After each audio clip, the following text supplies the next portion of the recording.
ભાવનગર અલગ પોલીસ સ્ટેશનમાં દાખલ થયેલી ઇંગ્લિશ દારૂના ગુનામાં પકડવાના બાકી આરોપીને ઝડપી પાડતી ભાવનગર લોકલ ક્રાઇમ બ્રાન્ચ આજરોજ તારીખ 9/1/2025ના રોજ ભાવનગર એલસીબી સ્ટાફના માણસો ભાવનગર શહેર વિસ્તારમાં નાસ્તા ભરતા આરોપીને પકડવા સબબ પેટ્રોલિંગમાં હતા. તે દરમિયાન પોલીસ કોન્સ્ટેબલ એજાજ ખાન પઠાણની બાતમી મળેલ કે ભાવનગર અલગ પોલીસ સ્ટેશનમાં દાખલ થયેલ અલગ ઇંગ્લિશ દારૂના ગુનામાં પકડવાના બાકી આરોપી ધર્મેન્દ્રસિંહ બટુકસિંહ ગોયલ રે ખરકડી ભાવનગરવાળો હાલ જવાહર મેદાન પાસે નવા ગુરુદ્વારા પાસે છે.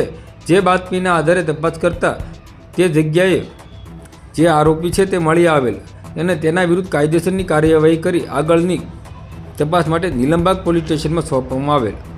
આ અંગે અલગ પોલીસ સ્ટેશને જાણ પણ કરવામાં આવેલ છે. આ કામગીરીમાં પોલીસ ઇન્સ્પેક્ટર શ્રી AR વાળાના માર્ગદર્શન હેઠળ Shri police sub inspector Shri વિવિધ રાંગો તથા એલસીબી સ્ટાફના અનિરુદ્ધસિંહ ગોયલ, એજાજ ખાન પઠાણ અને માનદીપસિંહ ગોયલ અને પ્રજ્ઞેશભાઈ પંડ્યા જોડાયા હતા.